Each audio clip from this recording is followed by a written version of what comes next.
Assalamualaikum kawan-kawan. Apa kabar semuanya? Semoga sehat dan baik-baik saja ya. Nah, kali ini saya akan menjelaskan sedikit tentang kaidah fikih siasah. Kaidah adalah semacam pondasi atau dasar sebagai pedoman dari satu hal untuk melihat hal umum yang lainnya. Fikih dari segi bahasa berarti pemahaman, sedangkan secara istilah fikih adalah ilmu yang membahas hukum-hukum syariat yang berhubungan dengan perbuatan manusia yang dinukil dari dalil secara rinci. Dan siasah adalah istilah kekuasaan kepemimpinan dan politik dalam agama Islam. Maka bisa kita pahami bahwa kaidah fikih siasah adalah acuan dan dasar yang digunakan untuk melihat dan memahami cara seorang pemimpin menggunakan kekuasaan dan politik secara islami. Dan jika kamu ingin menjadi seorang pemimpin yang baik, maka kurasa wajib untuk mengetahui dan memahami beberapa kaidah fikih siasah yang akan dijelaskan nantinya. Nah, berikut ini adalah beberapa kaidah fikih di bidang fikih siasah yang dianggap penting untuk diketahui. Pertama, tasarruful imami ala ru'iyati manutun bil maslahah. Kebijakan seorang pemimpin terhadap rakyatnya bergantung kepada kemaslahatan. Kaidah ini memberikan pengertian bahwa setiap tindakan atau suatu kebijaksanaan para pemimpin yang menyangkut dan mengenai hak rakyat itu dikaitkan dengan kemaslahatan rakyat dan ditujukan untuk mendatangkan suatu kebaikan. Sebab pemimpin adalah pengemban amanah penderitaan rakyat atau umat, dan untuk itulah ia ditunjuk sebagai pemimpin, serta harus pula memperhatikan kemaslahatan rakyatnya. Banyak contoh yang berhubungan dengan kaidah tersebut, yaitu setiap kebijakan yang maslahah atau manfaat bagi rakyat, maka itulah yang harus direncanakan, yang dilaksanakan, diorganisasikan, dan dinilai ataupun dievaluasi kemajuannya. Sebaliknya, jika ada kebijakan yang mendatangkan keburukan, mafsadat terhadap rakyat, maka itulah yang harus disingkirkan atau dijauhi. Secara umum, kaidah ini sudah termasuk dalam kandungan hadis Nabi yang berbunyi, kullukum ra'in wa kullukum mas'ulun an ra'iyatihi. Setiap kamu adalah pemimpin dan tiap-tiap pemimpin akan diminta pertanggungjawaban atas kepemimpinannya. Sebagai contoh, seorang RT apabila membuat peraturan di wilayah kerjanya haruslah yang membawa kemaslahatan bagi warganya, bukan sebaliknya. Misalnya pembuatan pos keamanan.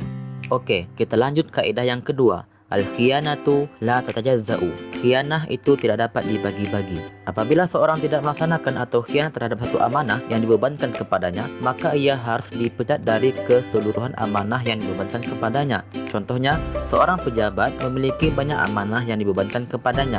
Apabila ia melakukan kesalahan, misalnya korupsi, maka ia dipecat dari jabatannya dan semua amanah yang dibebankan kepadanya lepas, sebab melanggar salah satu dari amanat yang dibebankan yang berarti melanggar keseluruhan amanah. Kaidah yang ketiga, innal imama an yakhta'a fil 'afi khairun min an yakhta'a fil 'uqubah. Seorang pemimpin itu salah memberi maaf itu lebih baik daripada salah dalam menghukum. Maksud dari kaidah tersebut menegaskan bahwa kehati-hatian dalam mengambil keputusan itu sangatlah penting.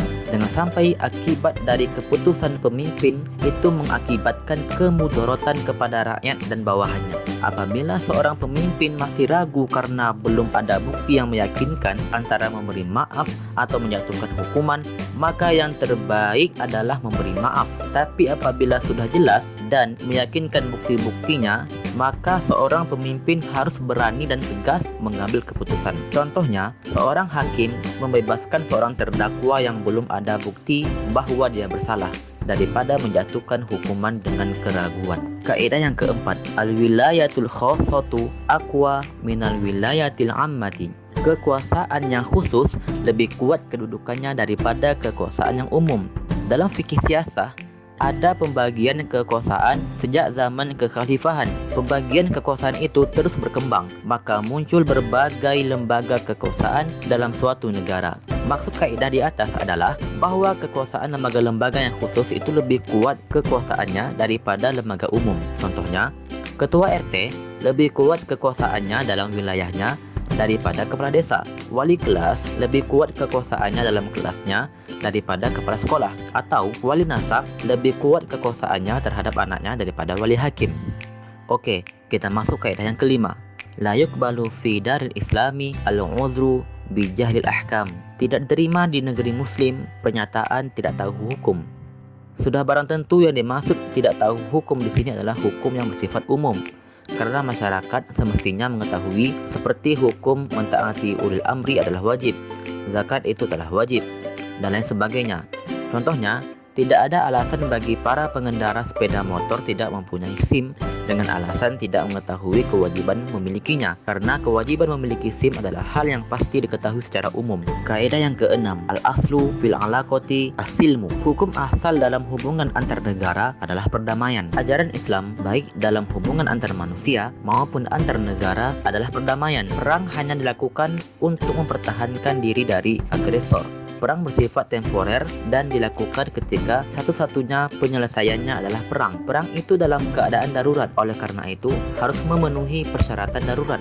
Apabila terpaksa terjadi perang, harus diupayakan untuk kembali kepada perdamaian, baik dengan cara penghentian sementara, perjanjian, atau dengan melalui lembaga arbitrase. Contohnya, apabila terjadi perselisihan antara pemimpin, maka alangkah baiknya ambil jalan damai dengan dibicarakan baik-baik. Kaidah yang ketujuh, kullu mubi'in lam yasihu fi daril islami lam yasihu fi daril harbi. Setiap barang yang tidak sah dijual belikan di negeri Islam, maka tidak sah pula dilakukan di negeri harbi.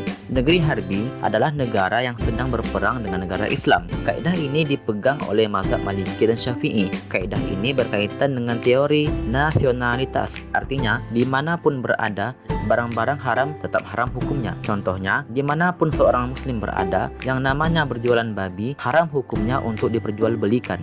Kaidah yang ke-8, al-aqdu yur'a ma'al kafiri kama yur'a ma'al muslimi. Setiap perjanjian dengan orang non-muslim harus dihormati seperti dihormatinya perjanjian sama muslim. Kaidah ini berlaku dalam akad perjanjian atau transaksi antara individu muslim dan non-muslim, dan antara negeri muslim dan negeri non-muslim secara bilateral atau unilateral. Contohnya, apabila seorang muslim berjanji kepada yang non-muslim, maka ia wajib menepati janjinya meskipun dia bukan muslim, karena janji adalah hutang.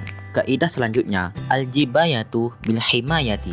Pungutan harus disertai dengan perlindungan. Kaidah ini menegaskan bahwa setiap pungutan berupa harta dari rakyat, baik berupa zakat, fi, rikas, ma'dun, kharaj, wajib disertai dengan perlindungan dari pemerintah kepada warga yang sudah mengeluarkan apa yang dipungut tadi. Pemerintah tidak punya hak untuk memungut tanpa melindungi rakyatnya. Apabila tidak ada perlindungan dari pemerintah, maka pemerintah tidak berhak memungut apapun dari rakyatnya. Yang dimaksud dengan perlindungan di sini adalah rakyat harus dilindungi hartanya, darahnya, dan kehormatannya, termasuk di dalamnya menciptakan kondisi keamanan yang menyeluruh agar bisa berusaha, bekerja dalam lapangan kerja yang halal, serta membangun sarana dan prasarana untuk kesejahteraan rakyatnya. Sebagai contoh, di suatu komplek perumahan membayar seorang penjaga keamanan untuk menjaga komplek tersebut, maka penjaga keamanan itu wajib menjalankan tugasnya untuk menjaga komplek tersebut, karena itu sebuah amanah dari warga komplek. Selanjutnya, ma la yudroku kuluhu la yudroku kuluhu. Apa yang tidak bisa dilakukan seluruhnya, maka jangan tinggalkan seluruhnya. Kaidah ini menyatakan bahwa apabila suatu keputusan yang baik sudah diambil, tetapi dalam pelaksanaannya masih banyak hambatan, maka tidak berarti harus meninggalkan seluruhnya. Akan tetapi, apa yang dapat dilakukan itulah yang dikerjakan sesuai dengan kesempatan dan kemampuan yang ada. Contohnya, pemberantasan tindak pidana pencurian oleh aparat kepolisian. Tentu saja kepolisian tidak bisa memberantas pencurian semuanya, namun kepolisian harus tetap menjalankan tugasnya semaksimal mungkin. Nah kawan-kawan, itulah tadi pembahasan tentang beberapa kaidah fikih siasah yang kiranya penting untuk kita ketahui. Dan wow, jika semua kaidah tersebut dilakukan oleh semua pemimpin, maka tidak ada rakyat yang menderita. Dan tentu saja Islam selalu memberi solusi terbaik untuk umat, bangsa, dan negara.